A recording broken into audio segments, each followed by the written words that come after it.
किसान भाई नमस्कार। कृषि दर्शन में आप सभी का बहुत स्वागत है। और आज हम आए सीहोर ज़िले के ग्राम पंचायत धवोटी में। हमारे साथ गांव के सरपंच सचिव मौजूद हैं और आज हमने मौसम पूर्वानुमान से संबंधित महत्वपूर्ण जानकारियां हासिल की। कृषि के क्षेत्र में इसकी क्या उपयोगिता है, क्या इसका महत्व है, चलिए हम बात करते हैं गाँव के सरपंच से। क्या नाम है आपका? देव सिंह यादव। गांव के विकास के लिए आपने रोड मैप तैयार किया, नक्शे के आधार पर आप गांव का विकास कर रहे हैं। क्या कुछ योजना है गांव के विकास के लिए? बहुत कुछ योजना है, जैसे तालाब है किसानों के लिए, तो 23 तालाब बनवाए हैं और नदी गहरीकरण करवाई है लगभग 2 किलोमीटर। सीसी रोड है, नल जल योजना है। इस तरह विकास की जो भी रास्ते हैं सभी रखे हैं हमने। नल जल योजना के तहत हर घर तक जल पहुंचाने का लक्ष्य रखा गया है, तो अभी कितना काम हो पाया है इसका? लगभग 60-65% काम हो गया है। 40% रह गया तो वो 1 महीने के अंदर हो जाएगा। दूसरी बात ये कि आपने तालाब का गहरीकरण करवाया, इसके अलावा सिंचाई के लिए क्या कुछ व्यवस्थाएं की गई हैं? सिंचाई वो तालाब जो बनवाए हैं उन्हीं से सिंचाई होती है किसानों की, और नदी गहरीकरण है, नदी से पानी मिल रही है किसानों को। प्रधानमंत्री आवास योजना के तहत भी ग्रामीणों के घर बनवाए जा रहे हैं। जी बनवाए ना सर। तो कितने घर बनवाए हैं और किस तरह से लोगों को मदद मिली है? क्योंकि आशियाने की लंबे समय से लोग अब इंतज़ार में थे, उनके लिए बड़ी राहत। जी बिल्कुल राहत मिली। सब हितग्राहियों को 22-23 सब बांट चुके हैं। बाकी 114 अभी हमारे ऑनलाइन दिख रही है लिस्टों में, अभी आई नहीं है, वो आ जाएगी तो हम 114 लोगों को और आवास देने के लिए सहमत हैं। जिन हितग्राहियों को मकान मिल चुके हैं उनकी क्या कुछ प्रतिक्रियाएं, उनका क्या कुछ कहना है? हो ऊपर वाले से निवेदन और दुआएं कर रहे हैं कि अच्छा हमें मकान मिल गया, और उनके परिवार सहित वो उनके घर पर रह रहे हैं। आपका क्या नाम है? घनश्याम मेवाड़ा। मैं पंचायत सचिव हूँ प्रेसिडेंट में धवोटी। पंचायत में कौन कौन सी सरकार की योजनाएं चलाई जा रही हैं और किस तरह से उनका लाभ मिल रहा है? पंचायत लेवल पे सेंट्रल गवर्नमेंट और राज्य सरकार के माध्यम से अनेकों योजनाएं चल रही है जिनका सीधा लाभ अपने ग्रामवासियों को मिलता है। जैसे आपने प्रधानमंत्री आवास योजना की बात की, सेंट्रल गवर्नमेंट और राज्य सरकार के माध्यम से प्रधानमंत्री आवास योजना का लाभ भी इस गांव में लोगों को मिल रहा है। गांव में रहने वाला आदमी पूरी ज़िंदगी भर इतनी कमाई भी नहीं कर पाता था कि वो मकान का काम कर सके, लेकिन शासन के माध्यम से अगर उसे मकान मिल रहा है तो उसका जीवन की जो पूरी कमाई थी वो एक मकान के लेवल की कमाई तो वो बहुत खुश भी है। दूसरा पेंशन स्कीम है जिसमें अनेक तरह की पेंशन स्कीम है, जैसे वृद्धा पेंशन हुई, विधवा पेंशन हुई, विकलांगों के लिए, निःशक्तों के लिए, सभी के लिए पेंशन योजना भी लागू है और जो उसका तमाम लाभ सीधा हितग्राहियों को मिल रहा है। साथ में अभी राष्ट्रीय खाद्य अधिनियम के अंतर्गत भी लोगों को गेहूं उपलब्ध हो पा रहा है, और जो कोरोना काल चल रहा था उस बीच में भी लोगों को निःशुल्क केंद्र सरकार के माध्यम से और राज्य सरकार के माध्यम से निःशुल्क गेहूं का वितरण भी हुआ। साथ ही हमने किसान भाइयों के लिए आईटीसी के माध्यम से ग्राम पंचायत ने मिलके लगभग 23 इंडिविजुअल किसानों के तालाब हमने बनवाए हैं यहाँ पे। इसके अलावा हमने लगभग 3 से 4 स्टाफ डैम का निर्माण किया है, 2 चेक डैम का निर्माण किया है। पहले वास्तु स्थिति थी इस ग्राम पंचायत की कि पानी के लिए लोगों को काफ़ी समस्या क्रिएट होती थी और फसलें भी कम मात्रा में पैदा हो पाती थी, लेकिन लगभग 2 या 3 साल पहले जब हमने इस पानी के सब्जेक्ट में काम किया और 2 या 3 साल बाद उसका रिजल्ट अब ये आने लगा है कि लगभग 2 से 3 पानी प्रति किसान सिंचाई के माध्यम से दे रहा है और उसकी फसल भी 2 गुनी 4 गुनी पैदा हो रही है। मनरेगा के तहत भी काम हो रहा है पंचायत में? हाँ, मनरेगा के तहत हमारे यहाँ लगभग 300 से 400 एकड़ के लगभग एक पहाड़ी क्षेत्र है। उसमें पानी जब बरसात का पानी आता था और वो पानी डायरेक्टली गिरता था और वो बह जाता था, उसको ऑब्जर्व करने के लिए हम लोगों ने अभी मनरेगा योजना के अंतर्गत एक कंटून ट्रेंच होता है जो पहाड़ी को स्टेप बाय स्टेप काटता है। जैसे पानी का जो ढलान है उसके विपरीत दिशा में हम काट के उसको कंटून टेच का काम करते हैं। तो लगभग हमने 2 कंटून टेच कंप्लीट कर दिए, जिसके अंतर्गत लगभग 2 से 3 हज़ार खंतियाँ जो पहाड़ी को अदर अदर काट के हमने डेवलप की है, और उसके कारण उस एरिया में लगभग 10 से 15% पानी का इजाफा हुआ है। महिलाओं की पंचायत में क्या भागीदारी है, किस तरह से वो विकास कार्यों में काम कर रही हैं? अगर मैं महिलाओं की बात करूं इस ग्राम पंचायत के लिए, तो हमारी खुशनसीबी है क्योंकि यहाँ पे जब भी ग्राम सभा होती है तो महिलाओं की तादाद ज़्यादा होती है और महिलाएं अनेक समूहों से भी जुड़ी हुई है। आईटीसी के भी छोटे मोटे कार्यक्रम हमारे ग्राम पंचायत में होते रहते हैं, तो उसके कारण जो महिलाएं हेजिटेशन होती थी, महिलाएं जो घूंघट वाली एक प्रथा थी वो भी धीरे धीरे खत्म हुई है और महिलाएं धीरे धीरे ग्राम सभा में और बैठकों में भी बोलने लगी है और अपने हित की बात करती है। और हम भी पूरी कोशिश करते हैं कि जो बात वो रखती हैं उसको समय सीमा में हम उसको पूर्ण करें। स्व सहायता समूह के तहत भी महिलाओं को मदद दी जा रही है, आर्थिक रूप से मजबूत किया जा रहा है। अभी हमारे यहाँ लगभग 12 से 16 समूह हैं, जिसमें 12 समूह हमारे यहाँ एक्टिव हैं। और अभी विगत एक हफ्ते पहले ही हम लोगों ने एक प्लान किया है कि जो तालाब हमने खोदे थे या पीएचई के माध्यम से पूर्व में तालाब थे जिनमें फरवरी तक पानी रहता था या दिसंबर तक पानी रहता था, उनमें मछली पालन के लिए हमने उन समूह को ही नियुक्त किया। जैसे हमने 2 समूह का अभी नियुक्त किया है और उनका जो मछली पालन विभाग के माध्यम से भी उन्हें कुछ सब्सिडियां मिलेंगी, तो उससे हम लिंक जोड़ रहे हैं ताकि उधर भी और एक मछली पालन के माध्यम से उनको एक कुछ प्रॉफिट हो और वो धीरे धीरे महिलाएं आत्मनिर्भर भी बने और उनको 2 पैसे की कमाई भी ज़्यादा हो। कोरोना के समय हमने देखा स्कूल बंद थे, तो शिक्षा के क्षेत्र में किस तरह से बच्चों को जागरूक किया जा रहा है, अभिभावकों को जागरूक किया जा रहा है?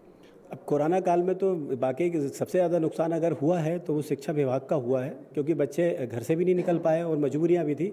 लेकिन उसके बाद जो हमारे यहाँ के स्कूल के टीचर हैं उन लोगों ने डोर टू डोर ऑनलाइन क्लासें भी दी उनने और डोर टू डोर घर पे पढ़ाया भी।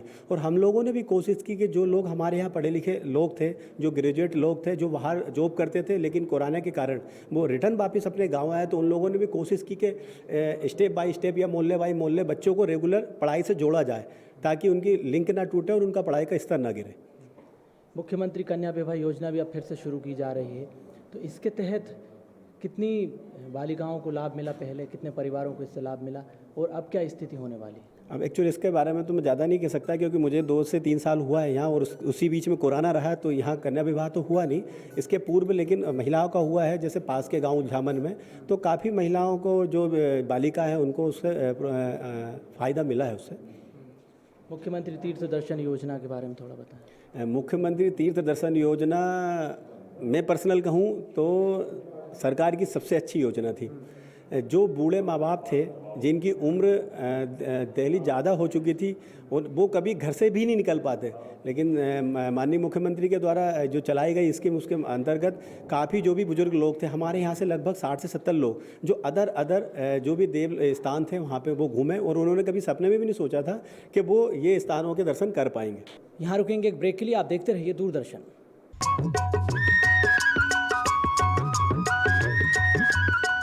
अरे सुन तो। मुझे क्या सुनाना चाहते हो? जो सुनाओ मेरी सौतन को। किसको? अरे वही तुम्हारा मोबाइल फोन जिससे सुबह शाम दिन रात चिपके रहते थे और कहते थे किसान कॉल सेंटर से बातें हो रही हैं। अच्छा ये बात है। हाँ क्यों, क्या हुआ? अब बात नहीं होती क्या? अब तो झट से बात हो जाती है। संबंधी समस्याओं का अपनी भाषा में तुरंत हल पाने के लिए पूरे भारत में किसी भी फोन से हेल्पलाइन नंबर पर संपर्क करें। किसानों का दोस्त किसान कॉल सेंटर।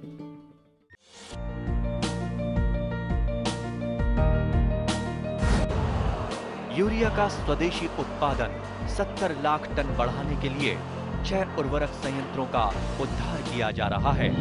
FCIL के गोरखपुर, सिंदरी, तलचर और रामागुंडम संयंत्र, HFCL की बरौनी इकाई और BVFCL की नामरू फोर्थ। सोने पर सुहागा ये है कि देश में अब बनेगा सिर्फ नीम लेपित यूरिया, क्योंकि इससे होगा किसानों का फायदा ही फायदा।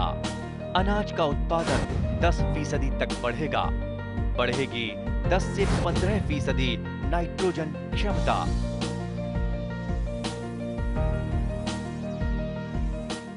ब्रेक के बाद एक बार फिर आपका स्वागत है। सरपंच और सचिव ने हमने विकास कार्यों के बारे में जाना और चलिए अब बात करते हैं गांव के किसानों से। आज हम आए हैं सीहोर जिले के ग्राम पंचायत धबोटी गांव में। यहां पर हमारे साथ किसान मौजूद हैं, उनसे हम जानेंगे कि वो किस तरह से खेती कर रहे हैं, कृषि के क्षेत्र में क्या कुछ नवाचार कर रहे हैं। इसके अलावा रबी की फसलों में जिस तरीके से कटाई गहाई का काम चल रहा है उसके बारे में भी हम जानेंगे। क्या नाम है आपका? अंकित परमार।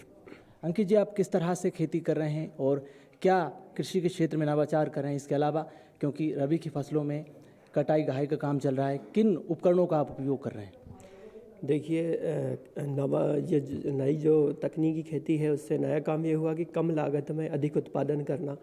हमारा अभी फोकस है कि कम से कम लागत में अधिक उत्पादन करें और मौसम का पूर्व जानकारी मिल जाए, इससे कीट से और होने वाले जो नुकसान हैं उससे बचा जा सके। और कटाई का टाइम चल रहा है तो हम ज़्यादा से ज़्यादा क्या कहते हैं घरेलू मशीन जो है कम लागत वाली उससे निकालने का प्रयास कर रहे हैं। बीज उत्पादन के लिए क्या कुछ काम कर रहे हैं आप? बीज उत्पादन के लिए ब्रीडर का बीज 1-2 किलो मिल पाता है, उससे कम बोने के बाद फिर धीरे धीरे उसका अपन बढ़ाते हैं और उसी से काम चल रहा है। आपका क्या नाम है? मेरा नाम महेंद्र सिंह ठाकुर है। आप कृषि के क्षेत्र में क्या कुछ कर रहे हैं और अभी जिस तरीके से मौसम चल रहा है रबी की फसल का और फसलों की अभी कटाई चल रही है, गहाई चल रही है, उत्पादन, इसके अलावा भंडारण की क्या कुछ व्यवस्थाएं हैं? उत्पादन का कटाई की अपन बात करें तो क्या है कि जैसे मशीनें से और मजदूरों से भी कटाई होती है। आजकल तो क्या है जैसे वो रिपर ट्रैक्टर में लग जाती है उससे कटाई चल रही है। एक जो स्वयं चलती है मशीन जिसे ड्राइवर चलाता है उससे भी कटाई हो रही है। हार्वेस्टिंग तो हमारे यहाँ हम बहुत कम करते हैं, मतलब हार्वेस्टर से जो बड़ी बड़ी मशीनों से, क्योंकि हमारे यहाँ पे क्या है हम पशुपालन को भी महत्व देते हैं, जिससे हमारी लागत भी कम होगी और क्या है कि जो भूसा वेस्ट हो जाता है वो हमारी मवेशी के काम आता है और जब मवेशी के काम आ जाता है, मवेशी हमें खाद देती है। तो ये सारी चीज़ें हम अपनाते हैं और जैसे हम वर्मी कंपोस्ट खाद की बात करते हैं, हम केचुआ खाद बनाते हैं और उसका उपयोग करते हैं जिससे हमारी भूमि में नमी बनी रहे और पोषक जीवों की हम उपलब्धता कर सकें। इस तरह से हम कार्य कर रहे हैं सर। तकनीक का आप किस तरह से उपयोग कर रहे हैं? तकनीक का उपयोग है कि हमें मौसम के पूर्व अनुमान बता दिया जाता है, जैसे आर्य के कृषि महाविद्यालय के माध्यम से, मोबाइल पे SMS के माध्यम से हमें को या वो रिकॉर्डिंग के माध्यम से हमारे पास में संदेश आ जाता है कि अभी मौसम, जैसे अभी का मौसम खुला है कि 20 तारीख तक आप कटाई उटाई कर सकते हैं, कोई पानी वानी की समस्या नहीं है। तो इस तरह से हमें क्या है कि टेक्नोलॉजी से जुड़े हुए हैं और समय समय पे क्या हमारा मार्गदर्शन नज़दीक है, हमारा ग्राम तो क्या मिलता रहता है हमको, तो इस तरह से हम उसको अपना रहे हैं। जैसा कि विशेषज्ञों ने बताया कि कृषि के क्षेत्र में व्यापारिक दृष्टिकोण बहुत ज़रूरी है और बाज़ार को भी समझना होगा, बाज़ार में क्या मांग है, उसी हिसाब से सब्जियों का और जो अन्य फसलें हैं उनके हमें काम करना चाहिए। हाँ सही है ना, जैसे समय की मांग है वैसे अगर फसल अपन लगाएंगे तो उससे क्या उत्पादन भी मिलेगा, सही बीज लगाएंगे तो सही दाम मिलेगा। जैसे फसल अभी हमें मूंग की बुआई करेंगे हम ग्रीष्मकालीन और सब्जियों में लगाएंगे जैसे टिंडे हैं, इस तरह की साग सब्जी का भी हम वो करेंगे उपयोग। जीवावत खाद का यहाँ पर विशेषज्ञों ने बताया, उसका आप किस तरह से उसको काम करने की रणनीति बनाएंगे और आगामी दिनों में क्या कुछ तैयारियां हैं आपकी? जीवामृत खाद हम बनाएंगे और बनाते भी ये कि भाई क्या है वो पेस्टिसाइड्स को हम कम करेंगे और जीवामृत क्या है अपना टॉनिक का भी काम करेगा और दवाई भी। हम मतलब ये इससे भी हम जैविक दवाई भी बनाते हैं, अदरक हुआ, लहसुन हुआ, मिर्ची हुआ, इसका पेस्ट बनाकर भी हम डालते हैं। तो इस तरह के नवाचार को हम अपना रहे हैं जैविक खेती की तरफ। ग्रीष्मकालीन के लिए क्या कुछ तैयारी आपकी है? ग्रीष्मकालीन की ये तैयारी है कि हम मूंग की फसल लगाएंगे अभी और साथ में जैसे तरबूज हुआ, खीरा हुआ और ये फसलें हम लगाने की तैयारी में। तो इसकी जुताई के बारे में क्या कुछ?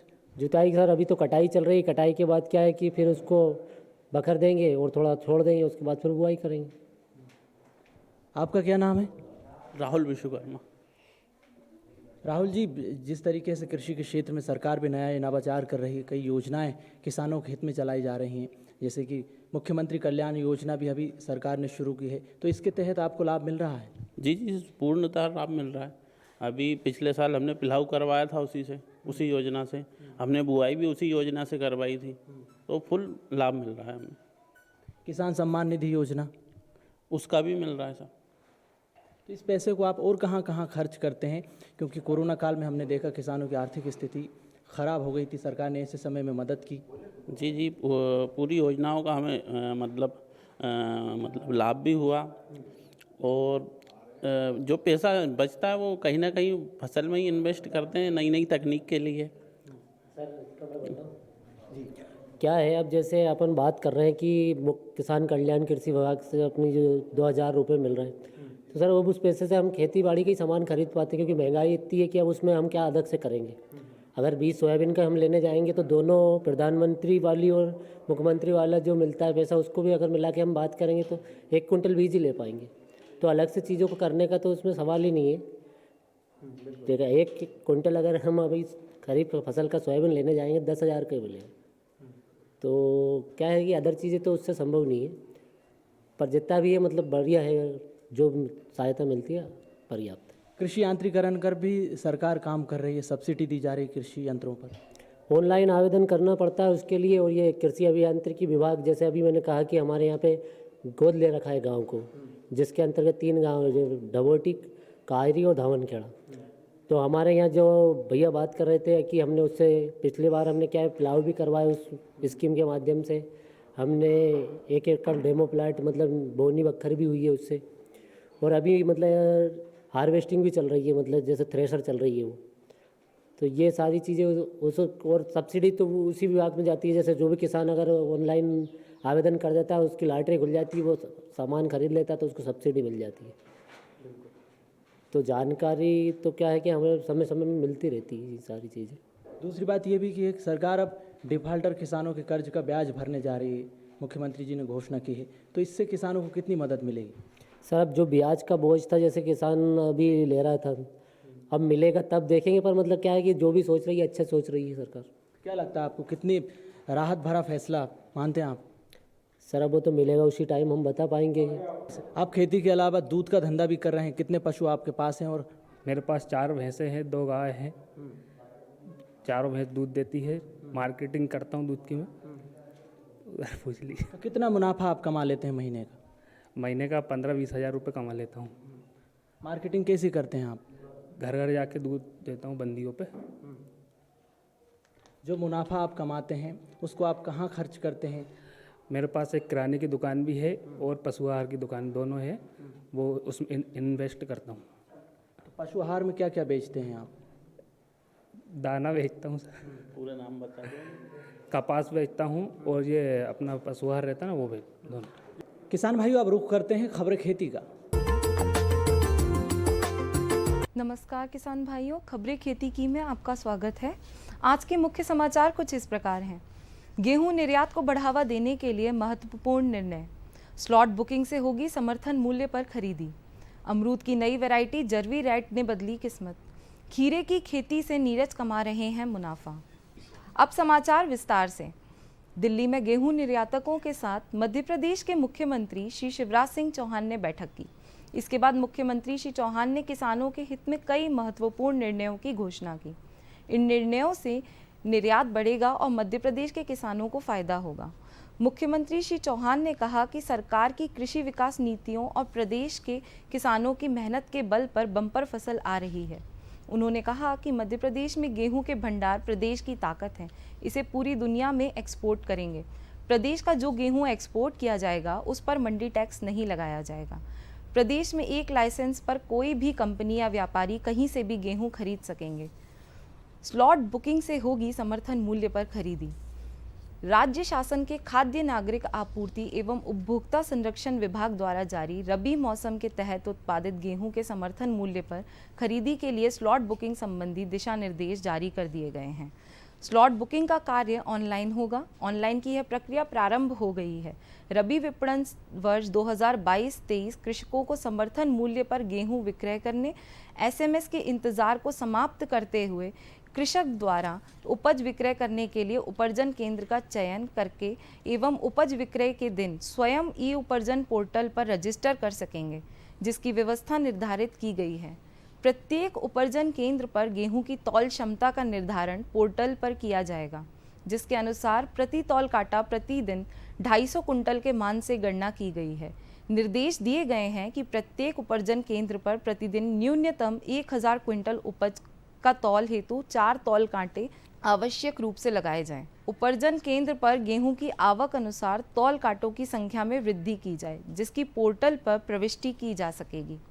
अमरूद की नई वैरायटी जर्वी रेड ने बदली किस्मत। धार जिले के ग्राम चालनी के किसान मोहन राठौड़ वैसे तो टमाटर की खेती के मामले में जाने जाते हैं। उन्होंने नवाचार करते हुए अमरूद की नई वैरायटी से अपनी आमदनी में इजाफे की एक नई पहल की है। मोहन द्वारा किए जा रहे नवाचार के कारण ही लोगों को बहुत आसानी से अपने क्षेत्र में नई वैरायटी के अमरूद मिल रहे हैं। कृषक मोहन ने 20 बीघा में जापान की नई वैरायटी के अमरूद का उत्पादन किया है। उन्होंने इससे पहले साल में ही बगीचे की लागत निकाल ली है और अब कई वर्षों तक इससे उनकी लगातार आमदनी होती रहेगी। उन्होंने अपने खेत में अमरूद की जापान की नई वैरायटी जर्वी रेड को लगाया है, जिसकी मिठास बहुत ही अनोखी है। लोग आमतौर पर बीज के कारण अमरूद खाने से परहेज करते हैं, लेकिन इस वैरायटी में बीज बहुत कम होते हैं और सबसे अहम बात यह है कि अमरूद को काटने पर यह अंदर से लाल निकलता है। इसीलिए यह अमरूद लोगों की पहली पसंद बन रहा है। मोहन ने बताया कि वे गुजरात से करीब 6000 पौधे लेकर आए हैं। उन्होंने 20 बीघा में यह अमरूद का बगीचा तैयार किया। 1 साल की मेहनत के बाद उनकी पैदावार हो रही है। उन्होंने बताया कि पानी की आवश्यकता अधिक रहती है। खीरे की खेती से नीरज कमा रहे हैं मुनाफा। शिवपुरी जिले में टमाटर की खेती बहु प्रचलन में है, लेकिन इससे अलग खनिया धाना के ग्राम बुरकरा के नीरज शर्मा ने खीरे की खेती शुरू की है और वह इससे अच्छा मुनाफा भी कमा रहे हैं। नीरज के पास लगभग 50 बीघा खेती है। उन्होंने परंपरागत खेती से अलग कुछ नया करने का विचार किया, जिसमें खेती से अच्छा लाभ कमाया जा सके। तब उन्होंने अपने खेत में पॉली हाउस लगाने का सोचा। उनकी यह योजना सफल भी हुई। खनिया धाना के बुरखरा गांव के रहने वाले नीरज शर्मा के पिता और भाई पुलिस विभाग में नौकरी करते हैं, लेकिन नीरज ने इससे अलग खेती में कुछ नया करने का सोचा। उन्होंने लगभग 33 लाख की लागत से पॉली हाउस तैयार कराया है। उन्होंने 1 एकड़ के क्षेत्र में खीरे की खेती शुरू की है। इसमें उन्हें 50% का अनुदान भी मिला है। इसके अलावा लगभग 2,80,000 रुपये प्लांटिंग मटेरियल पर भी अनुदान दिया जाएगा। नीरज ने बताया कि वह ये बीज पुणे से लाए और यहाँ खीरे की खेती शुरू की। आज वह इससे अच्छा खासा मुनाफा कमा रहे हैं, क्योंकि जब खीरे का सीज़न नहीं है और सामान्य रूप से खीरे की खेती नहीं की जा रही है, उस समय खीरे की डिमांड होने पर वह खीरा उपलब्ध कराते हैं। इससे दाम भी अच्छा मिल जाता है। नीरज यह खीरा अन्य प्रदेश तक भी भेजते हैं। तो किसान भाइयों, आज की खबरी खेती की में इतना ही। अनुमति दीजिए। नमस्कार। किसान भाइयों, खबरें खेती में आपने महत्वपूर्ण जानकारियां हासिल की। इसके बारे में चौपाल में भी हमने महत्वपूर्ण जानकारियां किसानों को बताई, गांव के किसानों से भी बातचीत की। फिलहाल हमारे कार्यक्रम में इतना ही। नमस्कार।